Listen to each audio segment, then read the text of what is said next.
It's time for our weekly segment with NFL Hall of Fame columnist John McClain. Brought to you by Pioneer Steel and Pipe, where customer service is their main focus. And best in metal, steel, and pipe for large or small projects. With 2 locations in Waco and Bryan. Family owned and operated since 1943.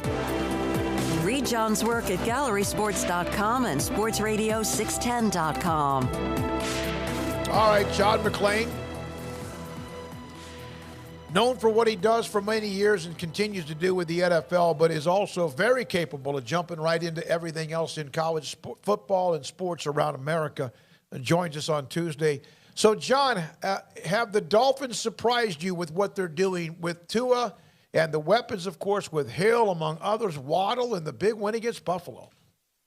Absolutely. To be 3-0, one or two 3-0 teams is amazing. And to beat Buffalo was amazing. I don't care if it was in Miami. And the way they beat them with the Bills dominating the game and Miami winning the game was also amazing. Now, something to keep in mind. Tua Tagovailoa has been hurt every year he's been in football. And now he's hurt again. And he'll probably be hurt again. He just gets hurt. Now, I hope he can play Thursday night, but he's got a back issue that was serious enough for him to collapse in the game as someone who had back surgery and it collapsed several times walking when it gave out. I can understand what he went through, but he's a big surprise, but there's nobody in the NFL is a bigger surprise than the Jacksonville Jaguars. In their last 2 games, they have outscored their opponents 38-48, 52. Okay, hang on. I'm with the Baylor. Points 38-48, 58-19, 62-10. John, is that how they lost to the Commanders? And David, you know this because the Commanders were awful. They are Sunday. How the Jaguars lost that first game is beyond me. I'm sorry, Paul. Go ahead. Is that all Doug Peterson, like just grabbing that organization and shaking off the dust, or what's going on there? Well, first of all, they got a lot of talent. They picked first in the last 2 drafts. They perennially pick high. The last time they didn't was 2017 when they reached the AFC Championship game. Then they lost 8 in a row to the Texans, of all teams. And players want out of there because they won't pay them the big contracts. So every year there is a team or two that jumps out and people are ready to anoint them as a Super Bowl team and they fade. I don't know if that'd be Miami. Don't know if it'll be Jacksonville or one of the others. But what's going on right now with Doug Peterson? He's going back to Philadelphia. Obviously, if the Jaguars were to beat the Eagles, the unbeaten Eagles, my God, they might have to take off some of those places in the stadium that they covered up so they wouldn't count toward a sellout because people are going to be fired up there, as they should be after all the misery they have had to withstand since 2017. What are your thoughts on the way Jalen Hurts is playing? He's playing great. And I'll tell you something I'm writing about my column on GallerySports.com, which does not have a paywall. This is going to be for Thursday. Tua Tagovailoa and Jalen Hurts are the quarterbacks of the only unbeaten teams. This time last year, neither one of them's team wanted them. They were both trying to trade for Deshaun Watson. Yep. Crazy what happens. That's exactly right. That's and it looks like Devontae Smith is all of a sudden kind of clicked in for them. Well, it helps when the quarterback improves for a 3rd year in a row. If you go back to Hurts and you watch how he improved, and then his career took off when he went to OU, and then and he's gotten better each season. Obviously, early last season, his second, the Eagles didn't know what they had. Watson was out there. They checked him out. Watson used the no-trade clause, said thanks, no thanks, and that was over. And then, of course, he thought he was going to Miami, and it didn't phase Hurts. He went through that with Tagovailoa at Alabama, replacing him, and then he goes and makes the best of it at Oklahoma, and he doesn't care that they pursued Deshaun Watson. He probably thought to himself, well, I'll show them, and he has. And there's not a fan of the Dolphins and the Eagles right now who are sad that they didn't make that trade. John McClain, Hall of Fame columnist with us, 365 Sports. John, Jalen Petrie, a huge bright spot for the Texans, but are there any other bright spots right now? Well, they got a few players playing well. Their left tackle, Laramie Tunsil's playing great. Their left guard from A&M, Kenyon Green, is a monster in the running game. Their rookie running back, Damian Pierce, is running well.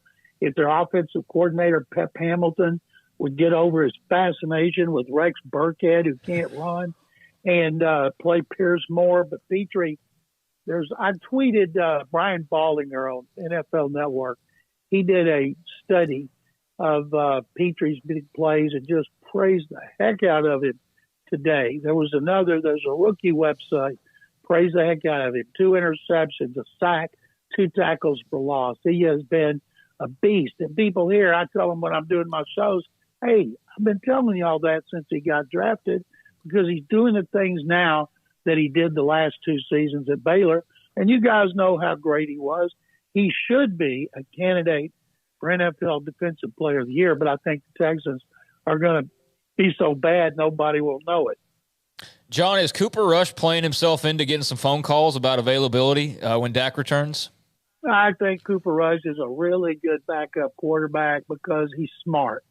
He's making good decisions. He's not making stupid decisions. Dak Prescott is clearly more talented than him. But what happens when Dak comes back? And remember, that offense wasn't doing squat when he got hurt. What if he comes back and struggles a couple of games? I don't think that'll happen. He's too good. The running game's good. Bringing in Peters, he's like 60 years old, putting him at guard and moving Smith. That was a good move.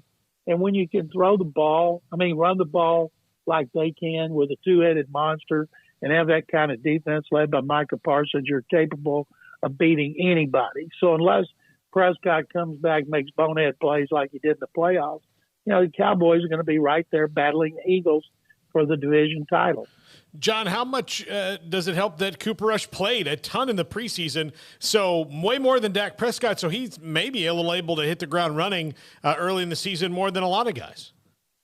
Paul, if you look around, you see a lot of teams kept their quarterbacks out. Some of them are struggling early. And the Texans played Davis Mills every game, and he's worse than he was at the end of last year when he was really good over the last 5 games. He didn't come close to duplicating that.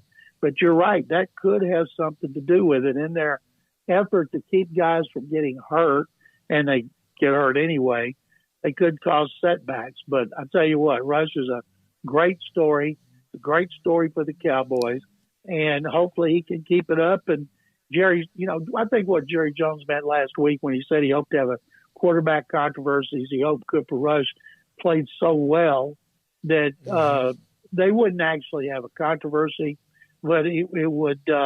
That's what he meant. He just hoped Rush played well, and right now, I can't imagine him doing a better job. Well, and I wonder when Jerry says something like that, which is Jerry, and he's also marketing, and yes, he would also love the attention of any possible whatever you would want to call it if they keep winning with Cooper Rush. Of course you would. He's the owner. He wants his team to win. Do you think he ever sends a message to whoever he's about to say something or not something about and tells them that hey, by the way, someone said, hey, Jerry's saying this, he doesn't mean it so much about you? He could do that. I'm guessing at his age doing those shows that he probably just says whatever he pops into his head and you have to take it as gospel. There's nobody that's going to say, hey, Jerry, that was stupid. You shouldn't have said it. Maybe Stephen Jones tells him in a nicer way so he doesn't get grounded.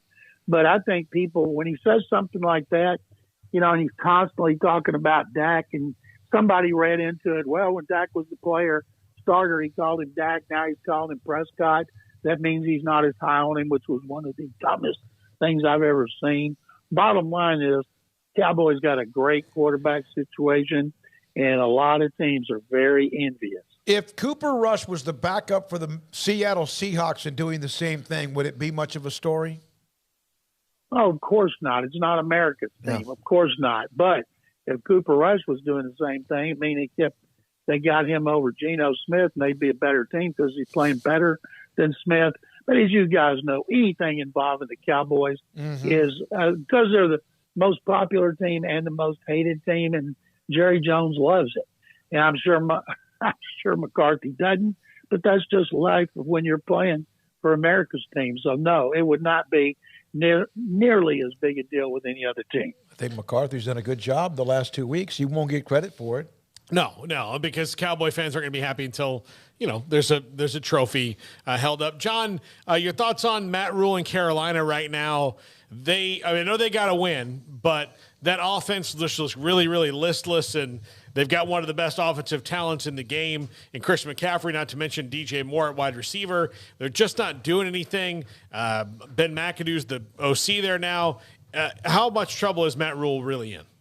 The owner came out, he leaked it to a couple of writers that he's going to be very patient with Rule, and they won. They're 1-2. Remember last year they started 3-0. I can't remember what they did in the next game, but then they went down the toilet. And if Mayfield plays better, they'll have a chance to win some more games. But the key is McCaffrey, who had almost 140 yards rushing in that game, has to stay healthy. He hadn't been able to do that the last 2 years. And I know this, if there are college programs, like if I'm Nebraska, I want to find Matt Rule's agent and call him and say, hey, by the way, if something happens to him, we're interested. I would think any college program wanting to rebuild especially would be all over Matt Rule, and they could get him really cheap because he'd be paid his contract with Carolina. And I think it was for $56 million. And he'd get all that money. I hope it doesn't come to that. I'd like to see him do well. But his team is struggling right now. But that's the way people thought it would be. It was a nice win for them. There's not many of them available. One of the things I've heard about what Matt, though, Rule would want if he gets back in the college game is he wants to be near where you don't have to go. Like, for example, one of the things about Lincoln, it's isolated. Well, so is Wisconsin and other places as well. But he would rather be where it's an area where it's pretty fertile with recruiting. And like Waco, Texas? Like Waco, because of obviously all the talent in the state of Texas. Pennsylvania's got good football, not known as much for some of the schools. But that may be something why Lincoln would not make sense for him.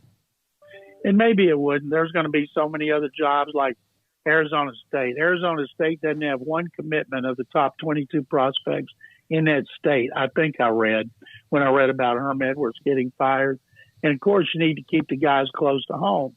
And I would imagine Matt's going to go where he would get the most control.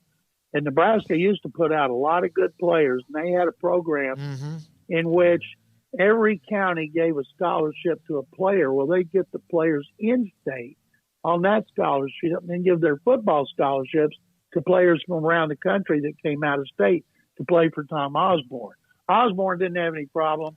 I think if he had the right coach in there and he knew what he was doing and he could recruit, he could make that program big. But, they haven't been worth a darn since they left the Big 12 and the Big 8. Yeah, no, since they fired Frank Solich, Pelini was good, but just a little bit nuts. John, thanks for your time. Is Red Wine 65. John, thanks for your time, buddy. Second Bears against those Oklahoma State Cowboys. Thank you. Yes, sir. Red Wine 65. Think about Nebraska. You hear about they're in the middle of the cornfield.